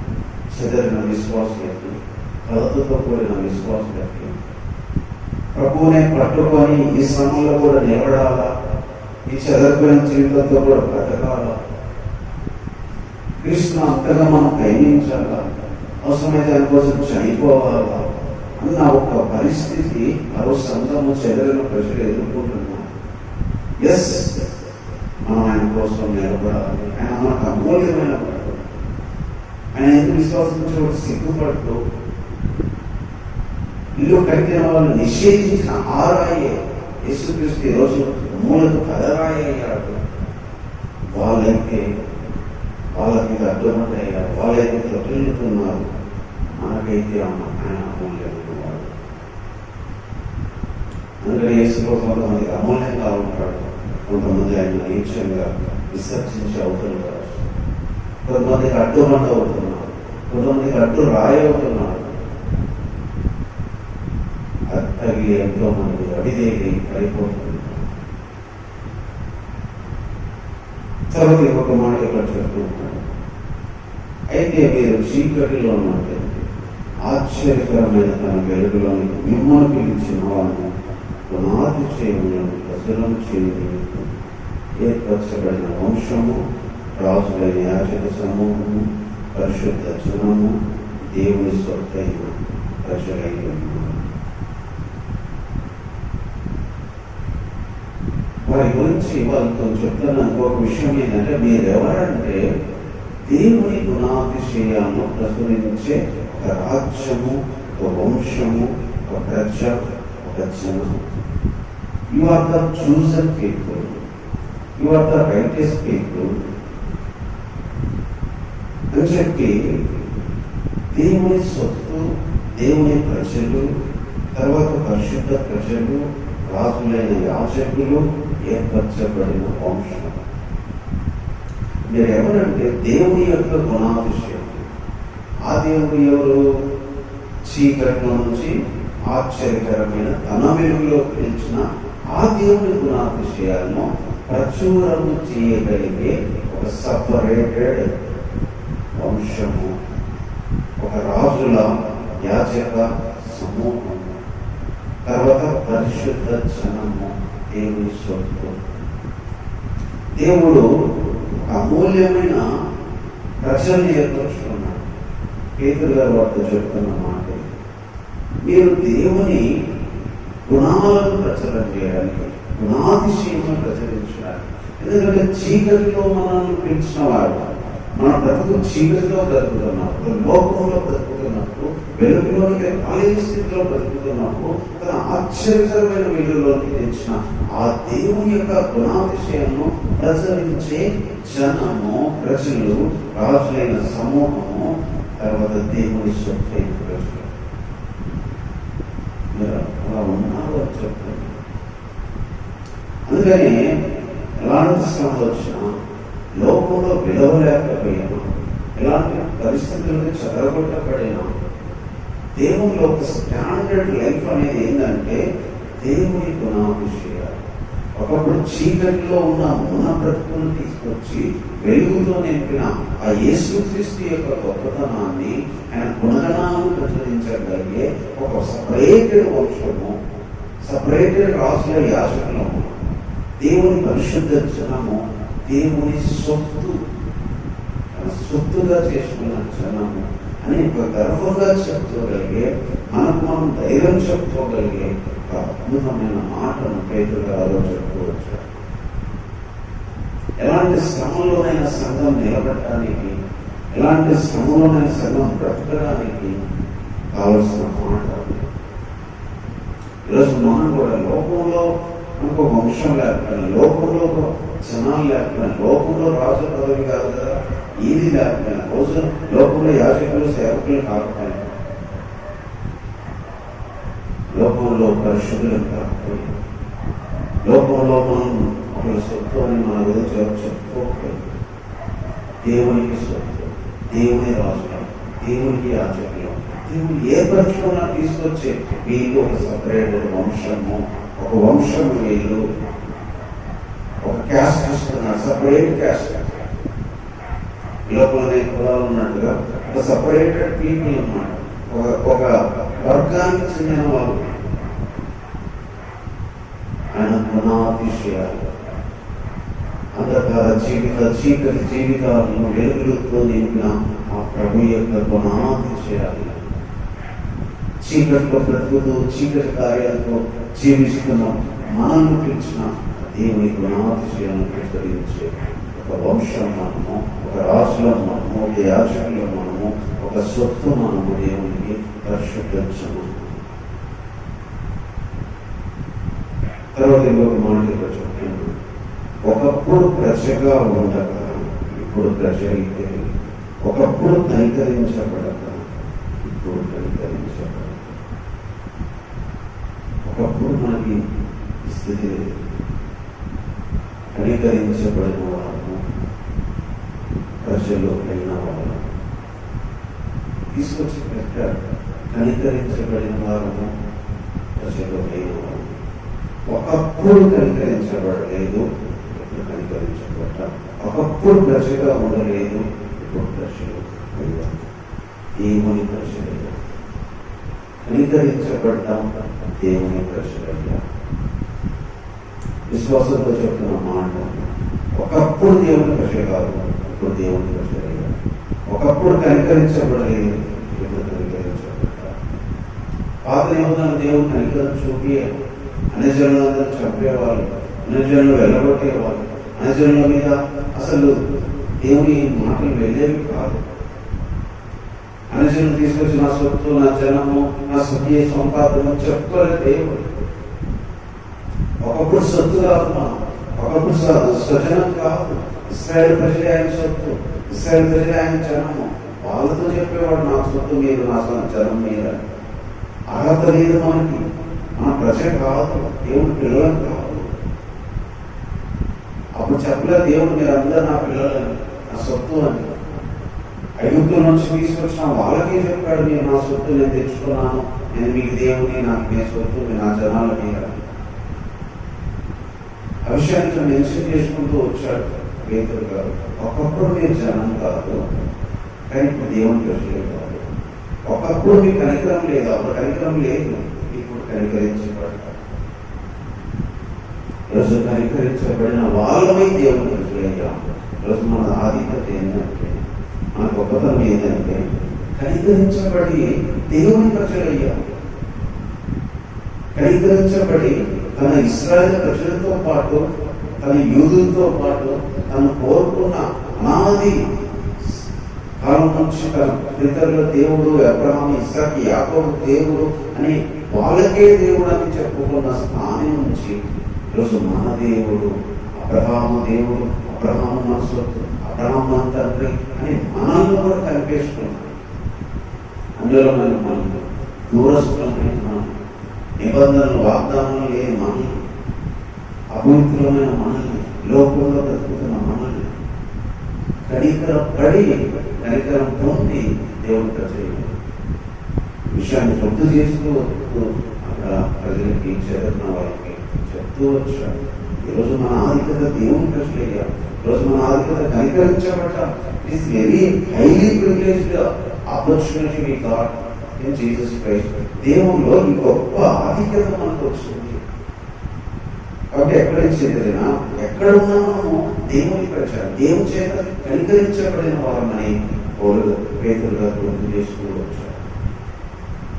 కాబట్టి చాలా అమూల్యమైన విషయంలో దేవుడు పేతురు గారి ద్వారా రాస్తూ వచ్చాడు. ఈరోజు కూడా మనం కనికరించబడిన దేవుని ప్రజ చేత అయిన.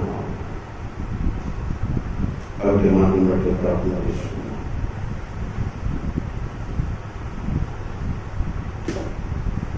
దేవుడు మనల్ని ఏర్పాటు చేసుకున్నాడు, దేవుడు మనల్ని రక్షించుకున్నాడు, దేవుడు మనల్ని పిలుచుకున్నాడు. శరీరం ఎంతో గొప్పదాన్ని. అందుకనే చదివిన సంఘానికి, చదివిన ప్రజలకి ఆ రోజు ప్రత్యేక రాష్ట్రంలో ఎన్నో విషయాలు తెలియజేస్తూ వచ్చారు. ప్రభువును మనం రుచి చూస్తే తప్ప అని మనం మానుకోవాలి. ప్రభు ఆత్మగా ఎదిగితే తప్ప ఆ విషయాలు మనం మారాలి. కొత్తగా జన్మించిన శిష్యులాగా మారాలి. సమస్తమైన కపటము, ద్వేషము, అసూయ, మరి వేషగా మానాలని చెప్తాను. విశ్వబ్రహ్మ మనుషులు విసర్జించాలి, కానీ దేవుడు ఏర్పరచుకున్నాడు. కొంతమంది మనల్ని విసర్జించవచ్చు లోకంలో, కానీ దేవుడు ఏర్పరచుకుంటే చాలు. దేవుడు ప్రేమిస్తే చాలు. దేవుడు తన దగ్గరికి ఆహ్వానిస్తే చాలు. మనుషుల దృష్టిలో మనం ఎలా ఉన్నామనే కంటే దేవుని దృష్టిలో ఎలా ఉన్నాం. దేవుని దృష్టికి మనం అమూల్యమైన వాళ్ళం కాదు. దేవుని దృష్టిలో ఏర్పరచుకోవడం వాళ్ళం కాదు. రోజు మనుషులు సంఘాన్ని వెలిగేస్తారు, సంఘానికి బాధ కలిగజేస్తారు. మనుషులు విసర్జించారు ఆ రోజు సంఘాన్ని, కానీ దేవుని దృష్టిలో ఏర్పరచడం వల్ల చెప్తాను. ఈరోజు మనుషులు విసర్జించవచ్చు, లోకం విసర్జించవచ్చు, కానీ దేవుడి చేత ఏర్పరచడం దేవుడి దృష్టిలో ఉన్నాము. యేసుక్రీస్తు అమూల్యమైన సజీవమైన జీవం మనలోకి వచ్చి మనల్ని కూడా రాళ్ళలాగా చేశాడు. అది కూడా సజీవమైన రాళ్ళలాగా. ఎందుకంటే బలులు మనలోనే జరగాలి, పరిశుద్ధ యాజకులు మనమే అవ్వాలి, దేవునికి అనుకూలమైన మందిరంగా మనమే మార్చబడాలి. మొత్తం సేవ అంతా ఈ రాయిలోనే జరగాలి.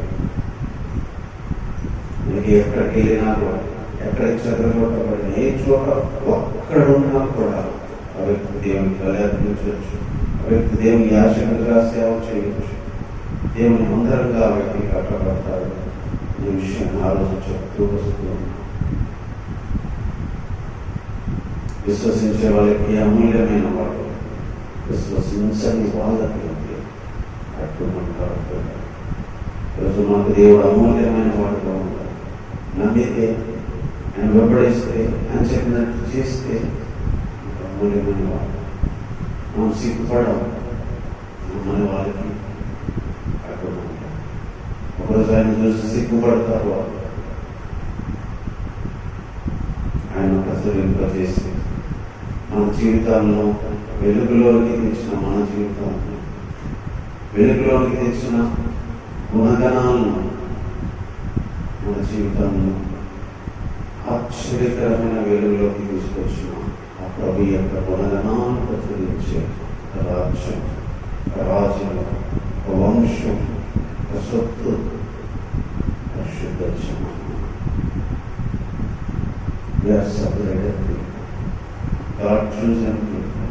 దేవుడు ఏర్పరచుకున్న ప్రజలు, దేవుడు సొత్తు ప్రజలు, దేవుని రాజులమ్మ, దేవుని రాజులమ్మ. ఆయనతో పాటు యాజక సేవ చేయడానికి, ఆయనతో పాటు రాజ్యం వెళ్ళడానికి, ఆయనతో పాటు సపరేట్ వంశంగా ఆయన రాజ్యంలో ఉండడానికి, పరిశుద్ధులుగా ఉండడానికి దేవుడు ఏర్పరచుకున్నాడు. ఒకప్పుడు కనికరం పొందలేదు, ఒకప్పుడు ప్రజలు, ఇప్పుడు కనికరం పొందా దేవుని ప్రజలు. బట్టి దేవుని స్తుతిస్తూ ప్రార్థన చేసి దేవుడి ఆధిక్యత ఈరోజు మనకు కూడా ఇచ్చాడు. మనం ఎలాంటి వారు ఆ రోజు ఆ సంఘానికే కాదు, పేరు గారు మనకు పూర్తి చేస్తూ వచ్చారు.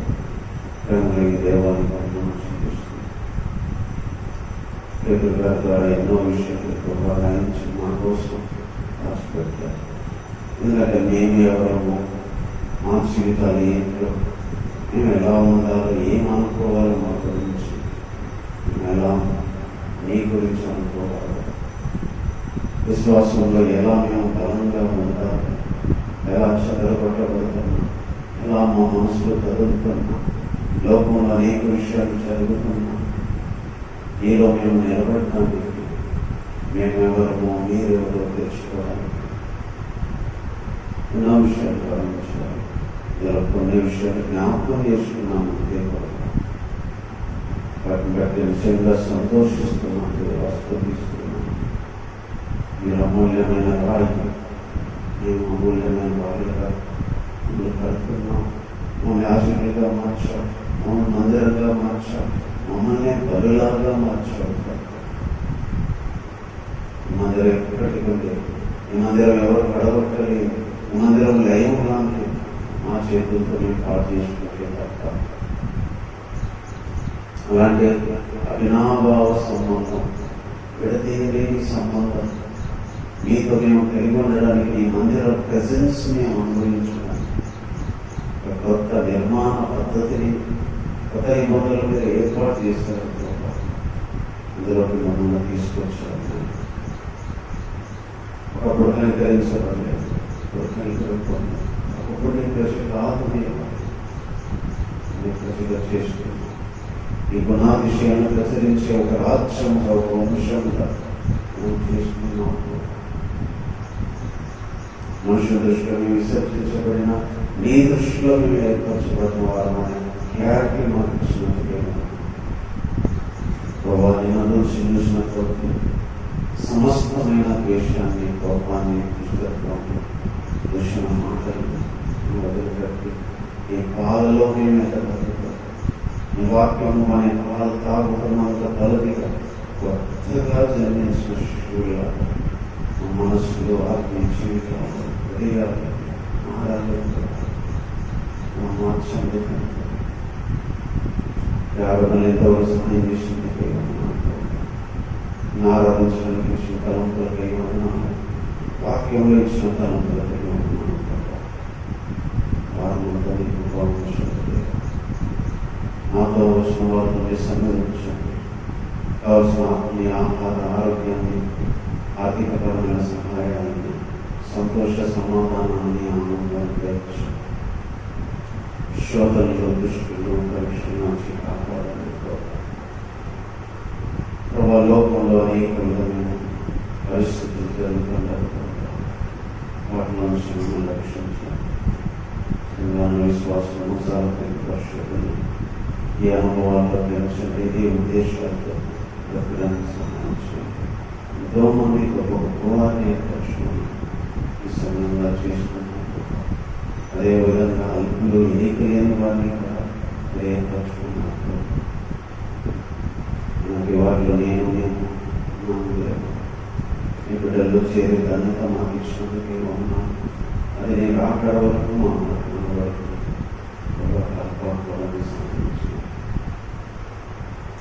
ఎంతో మంది ప్రభావ ఈ వెలుగులోని అనేక చీకటిలోనే బ్రతుకుతున్నారు. వారి యొక్క చీకటిని తొలగించి వెలుగులోకి తీసుకున్నారు. పాపమనే అంధకారంలో, లోకమనే అంధకారంలో, శరీర ఆశలోనే అంధకారంలో చుట్టూన్న ప్రతి ఒక్కరిని నన్ను బయటకు తీసుకున్నారు. ఈ ఆత్మతో, నీ శక్తితో నింపలేదు. గౌరవతోడుగా అధికారులను, నాయకులను, రాజులను ప్రశ్నించలేదు. ఈ అధికారంతో నీకు తీసుకురండి. ఈ ఆలోచనతో నీకు తీసుకురండి.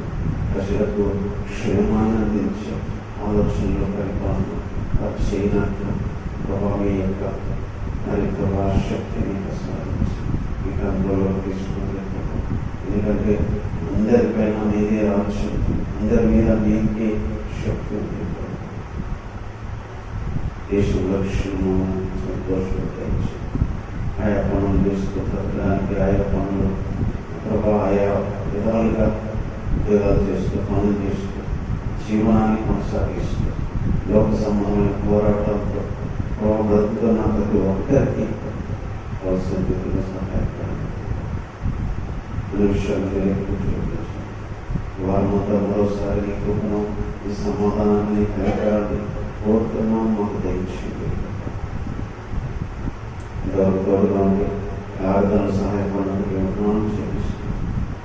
ప్రార్థన మరక్షకుడు యేసుక్రీస్తు నామములో ప్రార్థించి వేడుకుంటున్నాము. దేవుని ప్రేమానికి కుమారుడు మరక్షకుడైన యేసుక్రీస్తు వారి కృప, పరిశుద్ధ సహవాసము, సన్నిధి ఇలా జీవించడానికి, ఇలా అనుకోవడానికి, మనకు సార్వత్రిక సంఘానికి, ఇంకా దేవునికి రాబోయే ప్రతి ఒక్కరికి కూడా ప్రభు యొక్క రాష్ట్రంలో మనందరం కలుసుకుని తోడైన